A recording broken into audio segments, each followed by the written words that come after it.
we pray.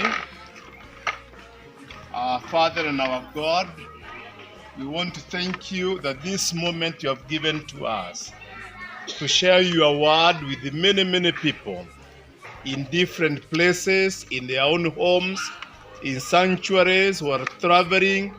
And I want to pray, Jehovah God, that the word we are going to share this moment will be a blessing to us and to many other people.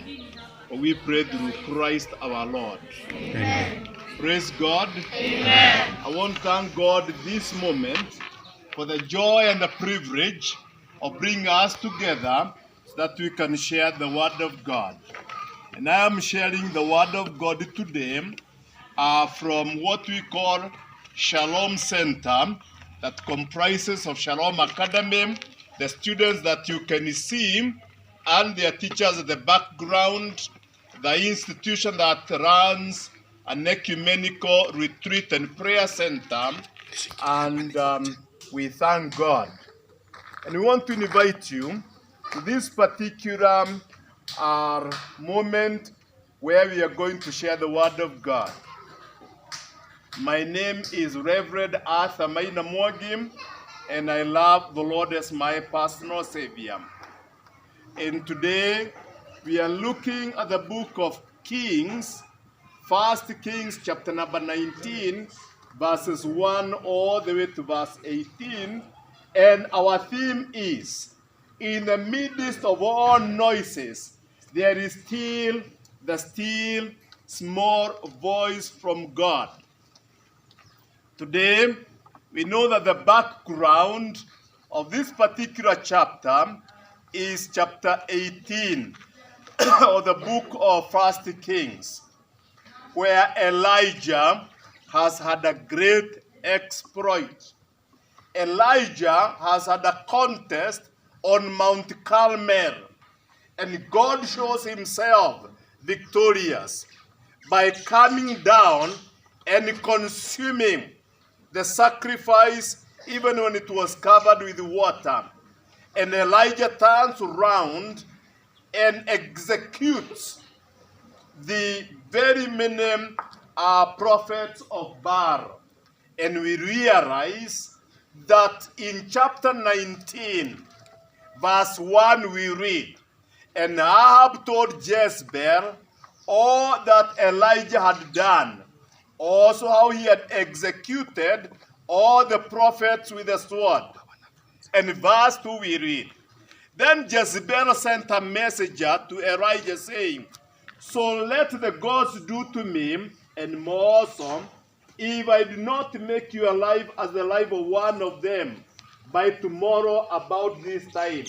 So we see Elijah has been threatened with death. And the man who the other day was riding on the high crest of achievement and success is now threatened, and he has to run away. And we see the whole of that chapter, Elijah running away, escaping from Jezebel. This very, very crude and cruel queen was out to kill him. And Elijah runs away for his dear life. And we realize, even with a strong faith, at times, we face a lot of challenges.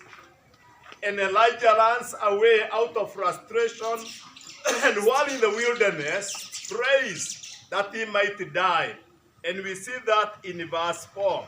He says, it is enough. Now, Lord, take my life, for I am no better than my fathers. So you see desperation. A man of God who reaches a point and becomes so frustrated that his life is of no worth. How many of us have prayed such a prayer when faced with difficult circumstances, when in fears of possession, when all seems to have come to an end, when we have to face disheartening challenges and setbacks? Do we take it calmly or choose the path of discouragement? However, we cannot show the devil our back and surrender. Why? Because him who is in us is stronger than him who is in the world. 4 quick things we need to respond with. We need to seek to know the will of God, even in the midst of challenges. And number 2, we need to hold on to our faith and not let it go. And number 3, we need to use the secret weapon, and that is prayer.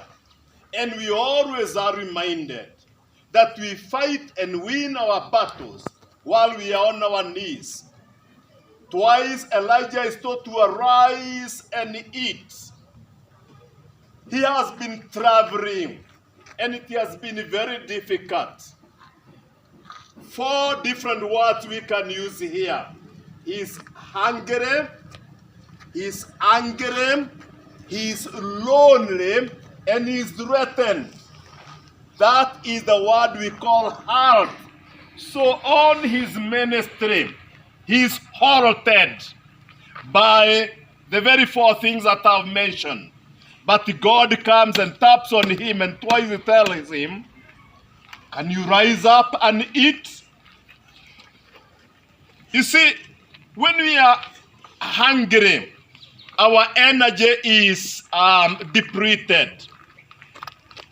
And we have got our God of provision. And God gives us sleep. And God provides an angel that will take care of us. And we realize that sleeping is good for us. It replenishes our energy. And we also realize that Elijah ate and drank and lay down again and again. But we realize God who raises him up to come up and eat, to continue on in the journey. And that's what we are reading later, that arise and eat, for the journey you are going to go is a long journey. And he went on and reached Mount Horeb. And you remember in the book of Exodus, chapter number 20, and the 4 things we can remember about Mount Horeb where now Elijah reaches. Number 1, we realize it's Mount Horeb where Moses communed with God. It is here again that Moses saw the backside of God as he passed by, because he could not see him with his eyes. And number 3, Moses received the 10 commandments. And number 4, Israel entered in the covenant with God. It is this mountain that Elijah, in verse 10, we are reading, so he said, I've been very zealous for the Lord God of hosts, for the children of Israel have forsaken your covenant, torn down your altars, and killed your prophets with a sword. I alone am left, and they are seeking my life to take away. A very desperate situation.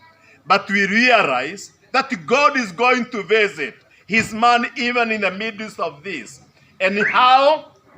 And we realize in verse 11, there is a strong wind that splits mountains and crushes the rocks, but God is not in those thunders. Again, there is a huge earthquake, and the earth is being shaken, but God is not there.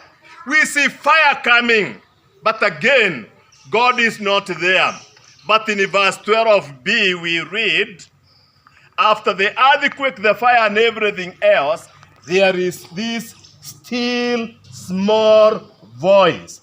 The still small voice. And I want to emphasize that God will not be there in the big things that people maybe are looking God from. God will come in the quietness of your prayers, in the quietness of your reading the scriptures, in the quietness of your worshiping God, in the quietness of waiting upon God. So this moment, I want to urge you to be alert to listen to the voice of God, to be keen to recognize the voice of God in the midst of other voices. There are going to be challenges along the way as we go on. some challenges from our own very people. The very people that we've been ministering with. The very people in our congregations. The very people in our families. People who come up and attempt to fight us. But how do we respond? Do we know there is God in heaven? And God prepared to take care of you?